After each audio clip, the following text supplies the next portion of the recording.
decades of experience delivering HR business excellence, Assistant Vice President at Caresoft Global Solutions Private Limited. I proudly say that yes, we have elevated ourselves from HR operations process company to HR strategic company today. Anybody can appreciate anybody for anything in the organization that we have come up with the initiative called Connect Box system.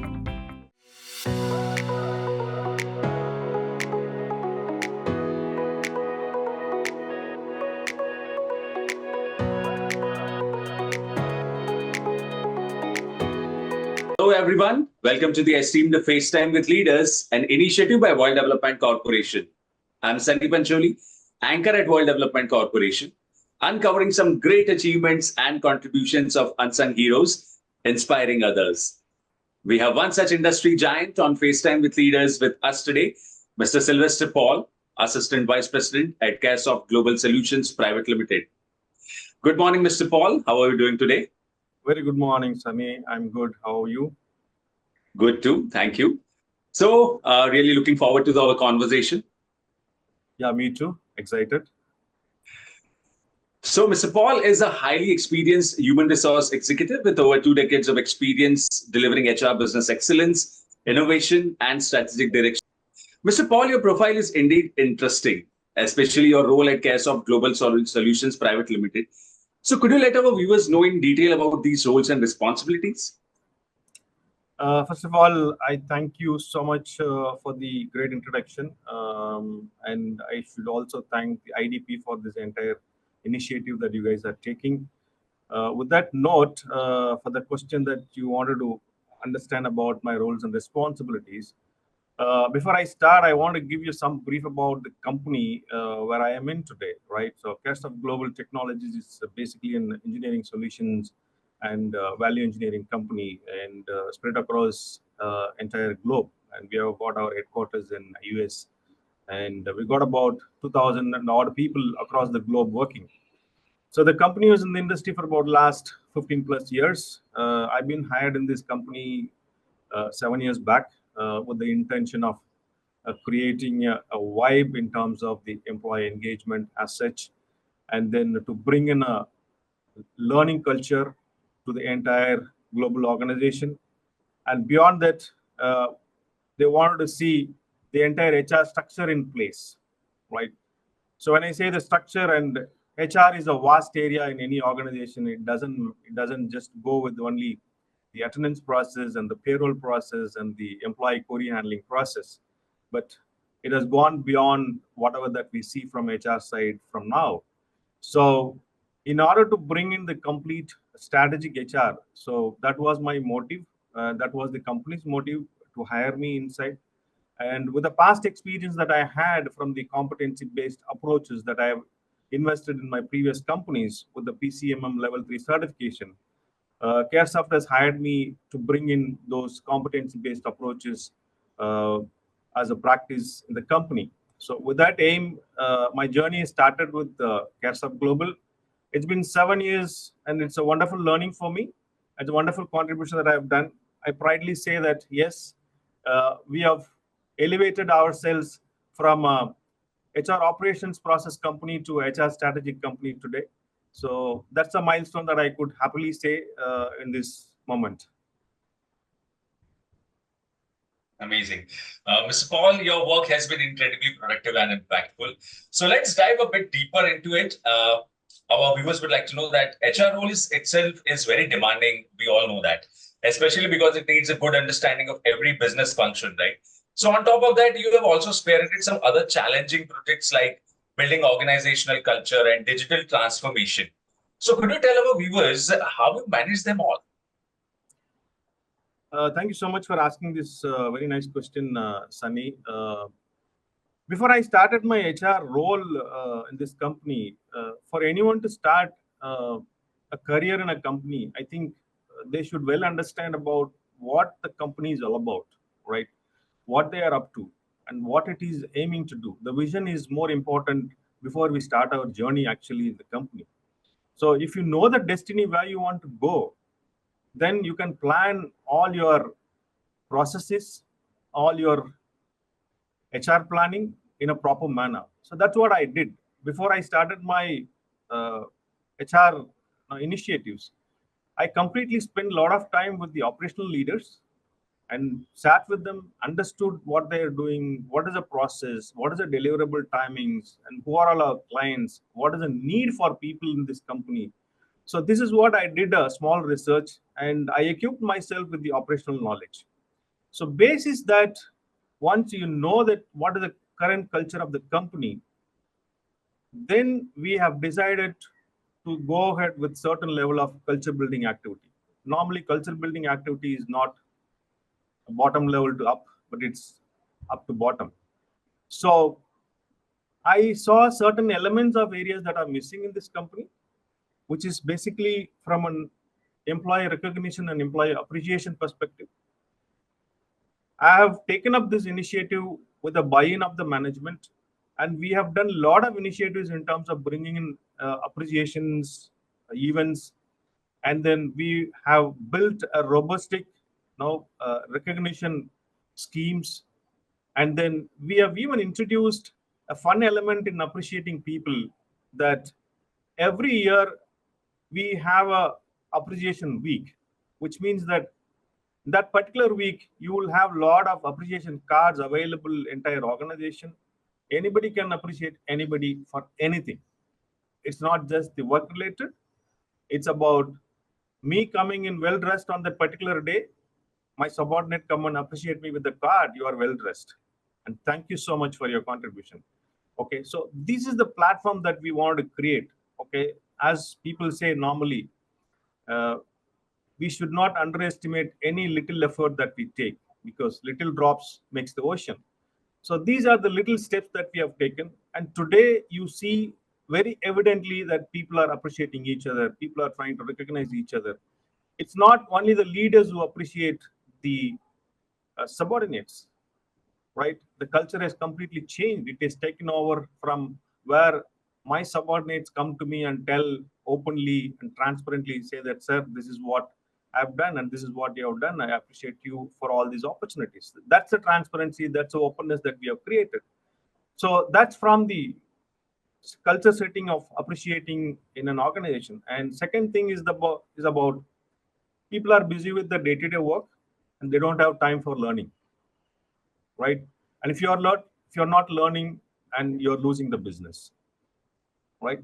So having said that, learning was main focus. In the last 3 years, if you see in the 7 years of my career, we have built so much of learning organization culture in practice, which means that we have built a learning and development team through which we have taken up learning to the next stage. It's not just a classroom learning, and where we have digitized the learning platform in the sense that people can go and open up the LMS platform, and whatever may be the subject which they want to learn according to the levels, they can open up the LMS platform and start learning it.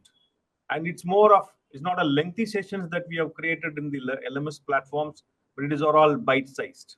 A small videos about, say for example, effective communication, a small videos about effective email etiquettes, small videos about how you recognize others, small videos about uh, work ethics. Okay, these are certain common elements that are available in LMS platform, beyond which, after seeing this, the operational heads, the domain heads got influenced, and they got very much enthusiastic to put their own technical videos also into the LMS platform, where people started learning through a digitized platforms.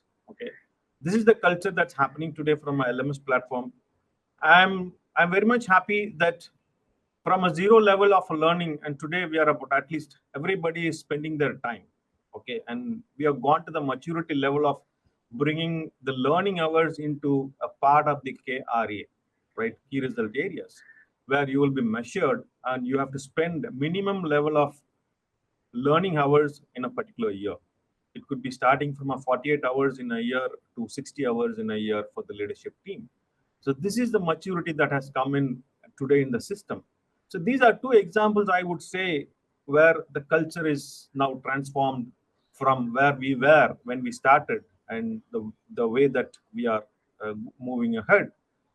Beyond that, recognizing HR in an organization is not just by meeting the employee queries or just addressing what they need. We wanted to be a strategic partner with the business. So we have divided our HR team into 4 or 5 major buckets, like HR operations, where it takes care of your day-to-day queries, and your attendances, your transfers, and other things. And then you have L&D team that I said I've explained to you, and we have a dedicated L&D team which takes care of all your learning needs and your development needs.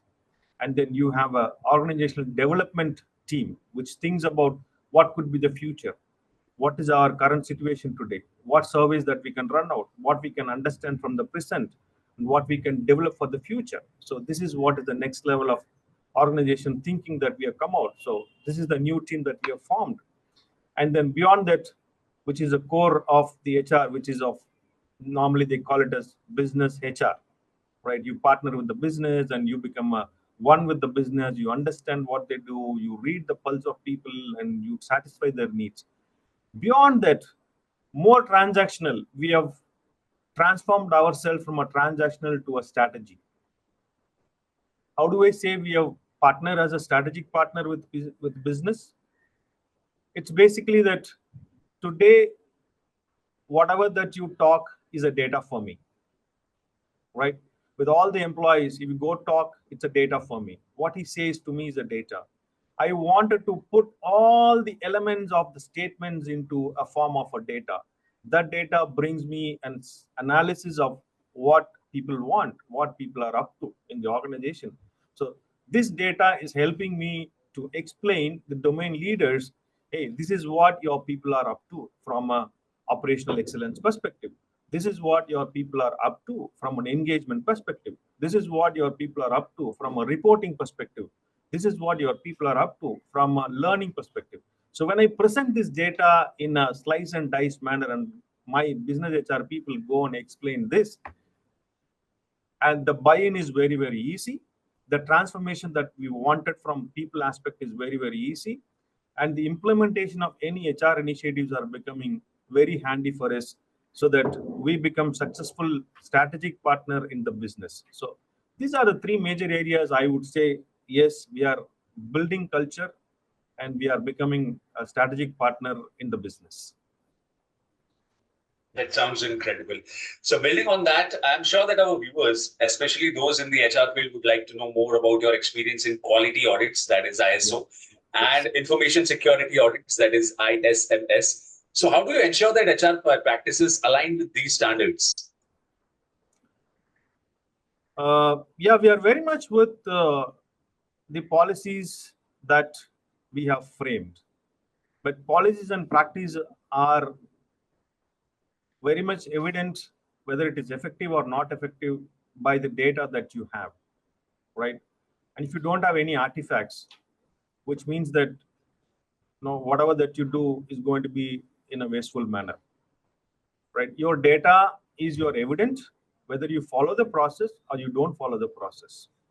So data becomes very, very evident. Your artifacts becomes very, very important to build in this quality of work what you do today. The audits are not to find faults. The audits are giving a message. Are you doing the right thing? Right? So that is the approach. We have had our own people trained on all these ISMS and ISO or any other audits for that matter, whichever the client that they wanted to come and audit us for their perspective. We have our internal team from HR itself where people are representing as audit champions.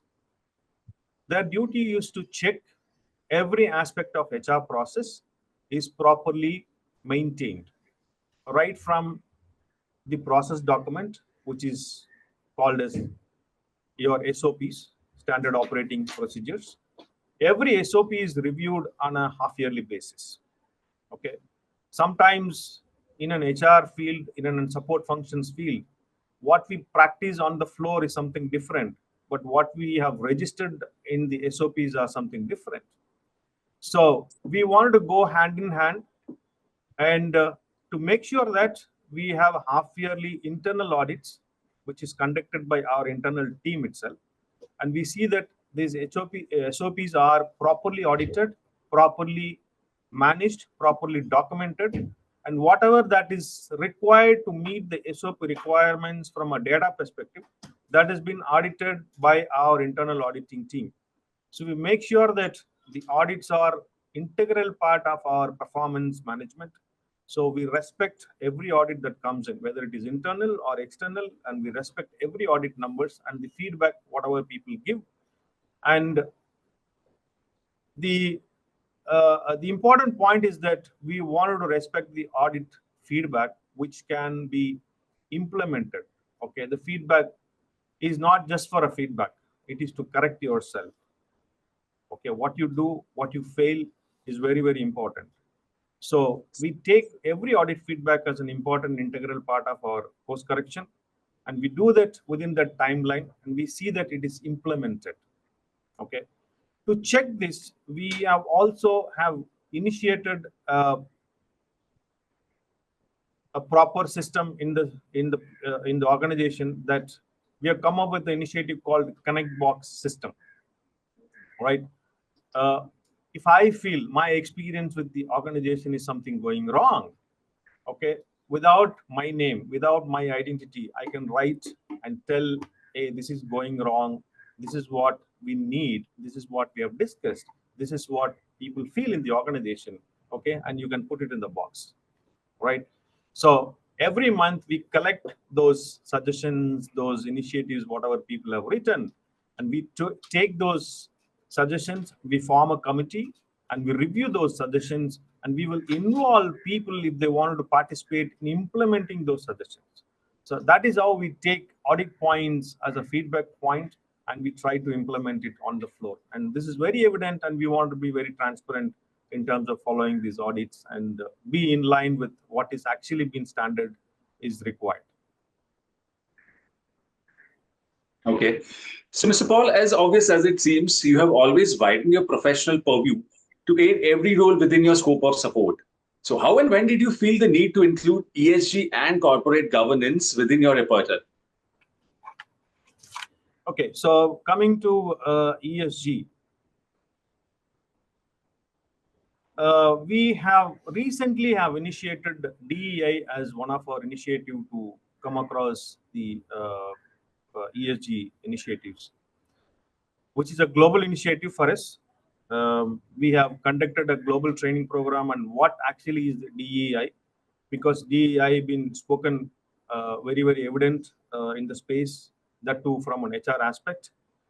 And we have incorporated policies which are more related to DEI, and we wanted to see how our diversity and equity and inclusion programs are managed in the future. It's not just India perspective alone. Okay, this is a global perspective, and we have our own people sitting in a global arena where we believe in organic growth, and we have our own people traveling from our US offices also, and where they mingle with uh, the US people working from there. So this is becoming very, very vital for us to make them understand what actually is the inclusion, right? It is not just an inclusion from the perspective of religion, ethnicity, or race, or age, or whatever it is that we normally talk about DEI. But we have gone one step above, which is for us basically is the cognitive inclusion model. And to add to that, and if you go to my LinkedIn page, I have even published an article on it, how cognitive inclusion model works out in the DEI perspective. So to brief about the cognitive inclusion model, it's not about the diversity that we see normally on the surface, but how people come up with a different thinking perspective, how people come up with a different work environment, how people come up with different challenges in their workspace. How do you include them as an inclusive manner? How do you cooperate? How do you recognize them? How to take their views perspectively, right? Whether we know it or unknown it, right? We started working with different perspective of people in the organization, but do we really include their perspectives to implement whatever that we need is what is the big question mark. So my article is related to that. I proudly say that, yeah, that's been published about 3-4 days back. So coming back to ESG and DEI, this is what is the new initiative that we have taken.